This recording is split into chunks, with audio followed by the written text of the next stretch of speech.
Shalom Javerim, este es el segundo video de una serie que el Admur nos está enseñando con la ayuda del Santo bendito sea, la cual titula Las tribus no perdidas de Israel.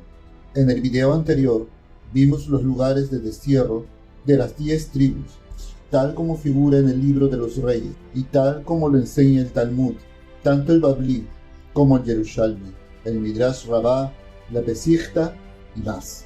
Ahora, con la ayuda del Santo bendito sea, seguiremos sus huellas según nuestra tradición y según la historia tanto de judíos como de no judíos, la cual solo corrobora las profecías y las palabras de los sabios de Israel. Sin más preámbulos, escuchemos a nuestro Admur.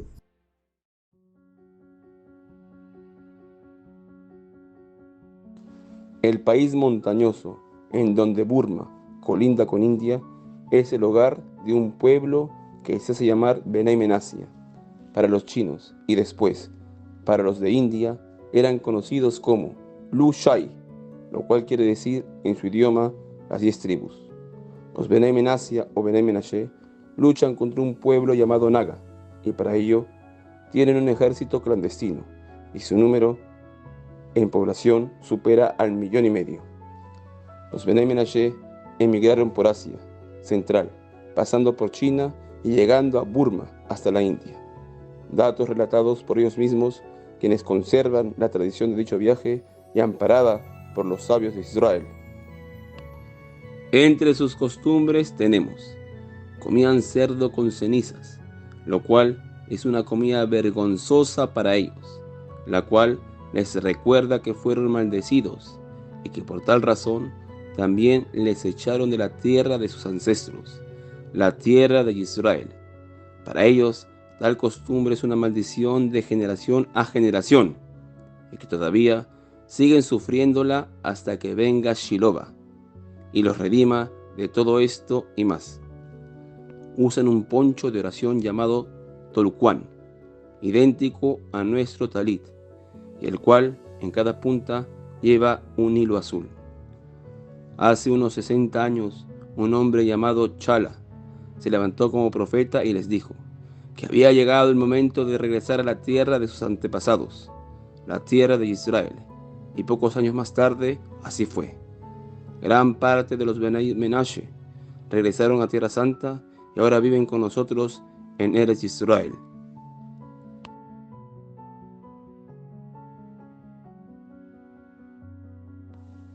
Por los grabados asirios, sabemos que estos atacaron las ciudades israelitas de la tribu de Neftalí, enviando a estos a la frontera con Meda, Madai. El imperio Meda comprendió lo que ahora es Irán, Afganistán, Pakistán, etc., hasta el Asia Central. Del imperio Meda, por la ruta de la hoy conocida Uzbekistán, se llega a la China. También Afganistán y Pakistán están cerca de China. En Uzbekistán se encuentra la ciudad de Bukhara y Samarcanda. Este país perteneció a la antigua Unión Soviética y todo lo israelita se ocultó. Es decir, la presencia israelita fue anterior a la indígena de la zona y el gobierno quiso y quiere aún ocultar ello. Pero los sótanos del Museo de Bukhara no pueden callar al estar llenos de la presencia de los objetos pertenecientes a la tribu de Neftalí, la cual gobernó Asia Central por 200 años, y los cuales fueron conocidos como el pueblo y el reinado de los Neftalitas, o Heftalitas. Y todo esto es corroborado por Abraham Ortelio, en el libro de su cosmografía titulado El Teatro del Mundo, donde explica cómo estos neftalitas vencieron a Peruzas, rey de Persia, en el 476 según la era contemporánea. Esta victoria también es relatada por Agatias en el libro 4 y también por Pedro Tejera en sus Relaciones de los Reyes de Persia, capítulo 32. Guilhelmo Chicardo en su Tarij, o Serie de los Reyes de Persia, folio 131, dice claramente que estos neftalitas son de la tribu de Neftalí e indica sus costumbres como señales y razones para ello.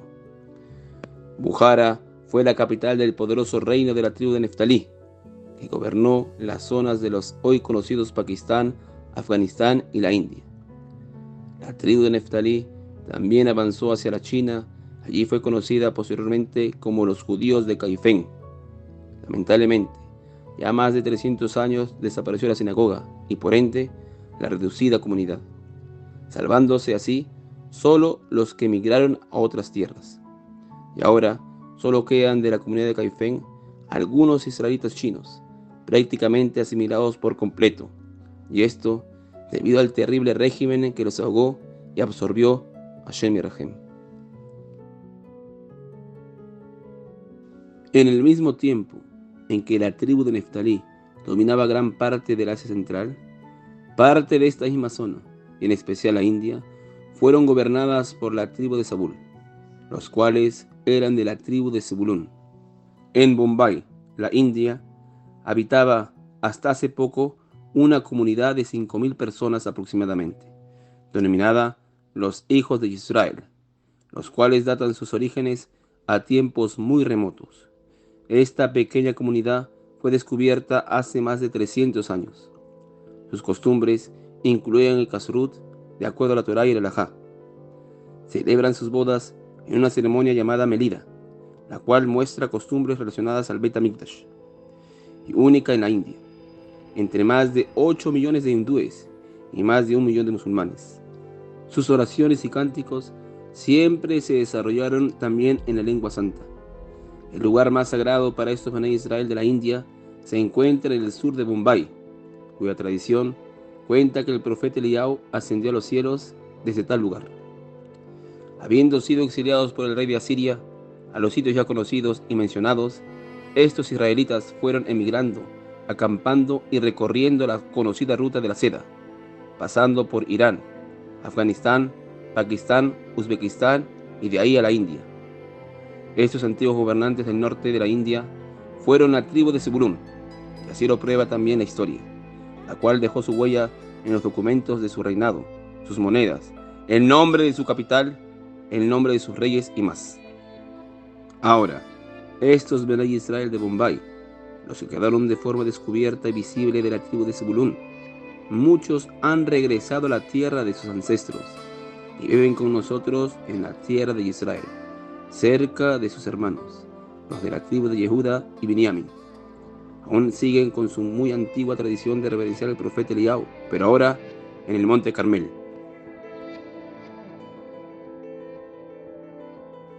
En la ciudad de Gozán, cerca del río Jabur, la cual se encuentra en la Siria moderna, y con estos mismos nombres tanágicos, se han encontrado unos documentos durante unas excavaciones hechas por alemanes. En 1993 se publicó tal descubrimiento, y entre ellos figuraba el nombre de Hizkiyahu, datada al año de la época de Shalmaneser, lo cual implica la presencia de las tribus del reino del norte en la zona, trasladándose parte de las tribus al este y llevando los nombres de los lugares a donde fueron exiliados en principio. Llegaron a lo que hoy se conoce como el Paso de Kiber, el cual se encuentra en Pakistán y Afganistán, dominado por la tribu de los Patanim, bravos guerreros que combatieron contra la infidelidad de los ejércitos de Genghis Khan, el ejército inglés de los soviéticos. Cerca de este Paso de Kiber, en Pakistán, hay una ciudad llamada Peshawar, que en hebreo significa Paso Jabor. Ahora, cerca de ahí, un afluente del río Kabul es el río Ghazen, en la lengua santa, Gozán. Ahora bien, a 300.000 kilómetros del Paso de Kiber o Paso de Jabor, en Afganistán, se encuentra una ciudad llamada Flarat, la cual es la capital del fundamentalismo islámico, donde habitan más de 15 millones de Patanim.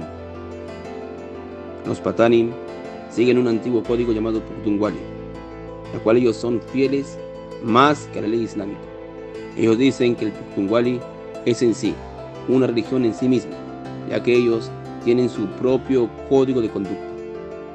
No hacen todo lo que el Corán indica, ya que existe entre ellos un proverbio patán que dice que los Patanim solo aceptan la mitad del Corán, y los demás aplican sus propias leyes.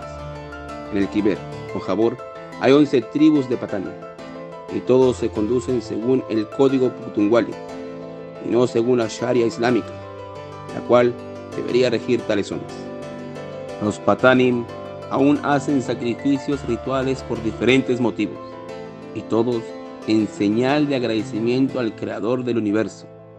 Entre los Patanim, muchos, y sobre todo sus ancestros, prendían y prenden velas los viernes por la noche, aun siendo tal costumbre prohibida por la ley islámica.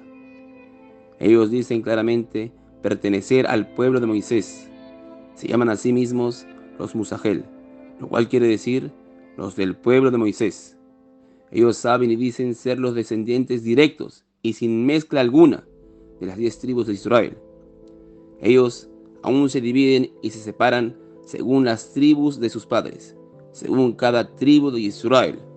Y entre estas tribus están los Rabani, la tribu de Reubén, los Labani, la tribu de Leví, los Shinwari, la tribu de Shimón, los Gaduni, la tribu de Gad, los Safridi, la tribu de Efraín, y coincidentemente esta tribu es la más numerosa.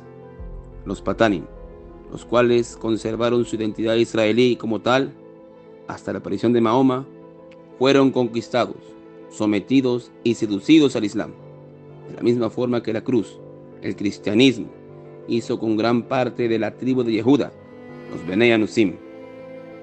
Entre los Patanim saben de la masacre que el Islam hizo contra sus padres, tanto así que hasta hace una generación atrás, muchas de las mujeres Patanim rezaban y prendían velas en los lugares donde habían sido masacrados y enterrados sus padres, los Benei Israel, cuya costumbre es única en el judaísmo y contraria al Islam. Los Patanim guardan el kashrut según la ley de Moisés, no mezclan y esperan entre el consumo de carne y leche, según la halajá judía. Hay entre ellos aquellos que esperan un día entero y no 6 horas, tal como era la costumbre de algunos sabios piadosos que figuran en la Gemara. Los Patanim preparan 12 panes los viernes por la noche, según la costumbre de los Mekubarim en el pueblo judío. Guardan las leyes y tienen ciudades de refugio para el asesino no intencional, tal como la Torá lo ordena, y para ellos tal costumbre es muy sagrada.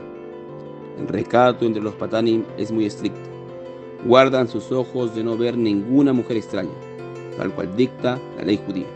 Y no es así entre el resto de los musulmanes. Los Patanim circuncidan al 8º día, contrario al Islam. Entierran la orlá o el prepucio, según la fe judía. Tienen por costumbre usar peot largos desde la niñez, y muchos adultos siguen tal costumbre.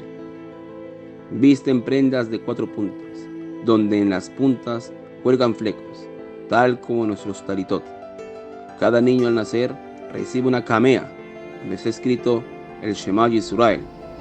Los Patanim, cada uno puede rastrear su árbol genealógico sin interrupción, hasta Yanke Babino. Diferentes historias hay de cómo los Patanim han defendido a los judíos de la zona de ataques de otros musulmanes. Entre los Patanim hay un canto donde se le alaba y se le tiene por su héroe de guerra a David Arreubení, el cual, entre los años de 1524 y 1525, se presentó ante el Pifior, el Papa, ante el rey de Portugal, afirmando ser príncipe descendiente de las 10 tribus que habitan en el desierto de Jabor, y del cual hablaremos más adelante en otro video.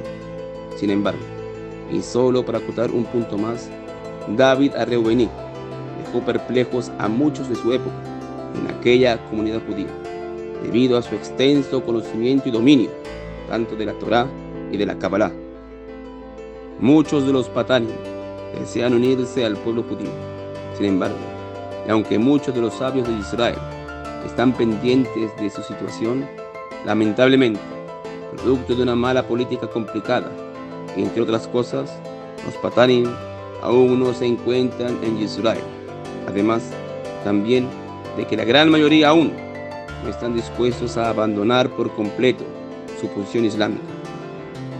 Nosotros, los judíos, el reino del sur, sabemos por tradición y según nuestras fuentes sagradas que quien liderará a estos Patanim a la gran guerra será el Mashiach ben Yosef, y así a todo el resto de las tribus del reino del norte, entre las cuales muchos ahora están ocultos esperando el llamado, y en otros casos, otros muchos se encuentran débiles por el exilio y casi asimilados por completo, donde en el mejor de los casos solo han guardado el conocimiento de que son parte del pueblo de Israel y guardan ciertas costumbres, como lo hemos visto hasta ahora y lo seguiremos viendo Besrat Hashem. Y así lo explica el Maral de Praga, Rabbi Yehuda ben Betzalel, 1522-1606, en su libro Tiferet Israel, donde dice: muchos de ellos se impurificaron entre los pueblos y solo saben que son judíos, y por ende practican la circuncisión y cumplen ciertas mitzvot. Sin embargo, su servicio al Eterno está mezclado con el servicio a los ídolos, y sobre esto diferenciaron Rabbi Akiva y Rabbi Eliezer. Si es que en la redención final, estos que se han impurificado entre los pueblos, perdiendo su identidad israelita, regresarán nuevamente debajo de las alas de la Shejinah, expresión que se usa para los conversos. Y sí, con mano fuerte regresarán, como está escrito: vivo yo, dice el Señor, el Eterno, si no es con mano fuerte y con brazo extendido y con ira derramada, que reinaré sobre ustedes. Ezequiel 20:33. E incluso que muchos de ellos practican idolatría y también el nombre de Israel se ha olvidado de ellos y solo conservan ciertas costumbres heredadas por sus padres, como el pueblo de Afganistán, los Patanim. Sin embargo, también en Egipto todos practicaron idolatría, y el Santo, bendito sea, en su gran misericordia, les abrió los ojos y les redimió. Y será este Mashiach ben Yosef quien, al final de la redención final, se someterá al Mashiach ben David. Y aunque nuestros sabios indican que el Mashiach ben Yosef morirá en batalla, esto no necesariamente tiene que ser así, y tales acontecimientos dependen de nuestros actos, y así también lo enseñaron nuestros sabios.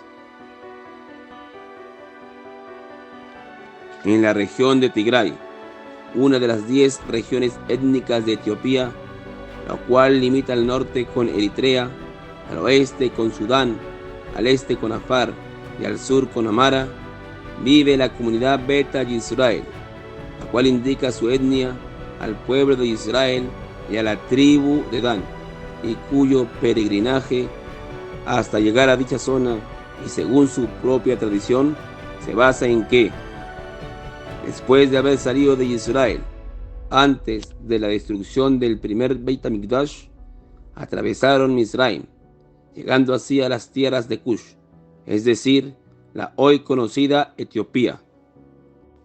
Su relato y tradición hace eco a lo relatado por Rabbi Eldad Hadaní, quien hizo su aparición en la comunidad judía de Kairouan, en lo que hoy se conoce como Túnez, al norte de África. En el relato de su llegada, contó haber llegado de Javilá, lugar que se encuentra, según su relato, cerca del río Zambatión, y donde viven las tribus de Naftalí, Gad, Asher y Dan, a la cual él pertenecía. Además, en toda su historia, él relató cómo la tribu de Dan, su tribu, fue la primera en salir al exilio por voluntad propia en los tiempos de Jeroboam, producto de haberse negado a pelear contra el reino del sur, la casa de Yehuda. En este relato nos cuenta cómo la tribu de Dan, al salir de los límites de Israel, atravesó Egipto para llegar así a la tierra de Cush, y donde, al llegar, sometieron a los habitantes de la zona, formando así un reino muy poderoso, el cual, hasta el día de su llegada a Túnez, ellos, la tribu de Dan y otras tribus, mantenían guerras permanentes con otros reinos de Cush, 7 reinos y 7 tierras, entre las cuales eran Tosina, Camtú, Kiva, Triugi, hoy conocida como Tigray y de la cual hablamos, Takula, Crima y Calus, y todas ellas pasando el río de Cush, según su relato. En los mediados de los años 1500, llegó una pregunta alágica al Radbaz, Rabbi David ben Shlomo ibn Simra, Ab Beis Din de Egipto, donde se le preguntó y se le contó lo siguiente. Era con respecto a una mujer cushite de la tierra de Cush, la cual en esos tiempos se llamaba a esta parte de la tierra Al-Habash, y ésta había sido capturada, tanto ella como sus hijos, y vendida como esclava a un judío de nombre Reubén. En este relato, y después de contar cómo su esposo y su gente había sido masacrada en la guerra contra sus enemigos, y por ende, después capturada, hizo saber que era una mujer israelita de la tribu de Dan, la cual habitaba en las montañas de Cush. Y la pregunta al Rab en este asunto fue si Reubén podía tomarla por esposa e integrarla a la comunidad judía como parte de esta, ya que decía ella ser descendiente de la tribu de Dan, y a cuya pregunta el Rab contestó lo siguiente. El asunto es sabido que siempre hay guerras entre los reyes de Cush, donde hay 3 reinos, uno que pertenece a los Ishmaelim, otro que pertenece a los Aramaim y otro que pertenece a los israelitas de la tribu de Dan. Continúa el Rab y después dice, sin embargo, asiento yo que si todos, es decir, estos Cushim, estos etíopes, estos hijos de Dan, aceptan el conocimiento que todos tenemos y reciben sobre ellos las ordenanzas de los sabios, y aceptan ser como nosotros, les permitiría ingresar a la congregación de Israel con el permiso de los sabios.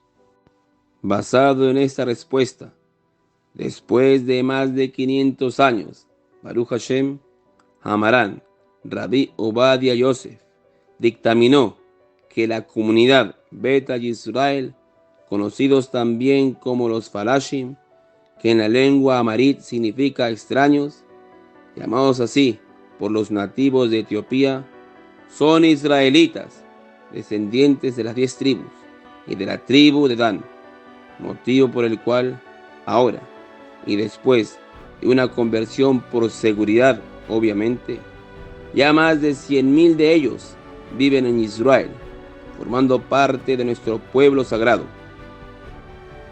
De todo esto, vemos también cómo la tribu de Dan formó un pueblo en sí mismo, una nación y un reino, que en su tiempo y antes de ser sometidos en parte, y por lo cual casi fueron asimilados por completo, fue un reino muy poderoso. Hasta aquí, Besrat Hashem, trataremos el video de hoy, donde hemos visto cómo una parte muy pequeña de las 10 tribus, y como ofrenda de primicias al Santo bendito sea, han regresado nuevamente a formar parte del pueblo de Israel. Y esto se debe a que esta generación es la última del exilio y la primera de la redención. Sin embargo, siendo esto como ofrenda de primicias, aún esperamos a los que aún no despiertan por completo, como los Patanim, por ejemplo, y a todos los demás que fueron absorbidos por completo entre los pueblos, es decir, a los que fueron desterrados a los costados de Antogia, término usado por el Midrash también para indicar su completa asimilación. También esperamos a los que están en las montañas de oscuridad, cerca del río Sambatión, ocultos, y también a la tribu de Moshe Rabbeinu, los cuales se encuentran detrás del río Sambatión. También a los que se encuentran en el sur de América, también ocultos al ojo humano, esperando la señal para su salida y redención, tal como se ha profetizado y como ellos mismos lo han afirmado. Y como no, también esperamos a nuestros hermanos, los rezagados de la tribu de Yehuda, los descendientes de los Benei Anusim.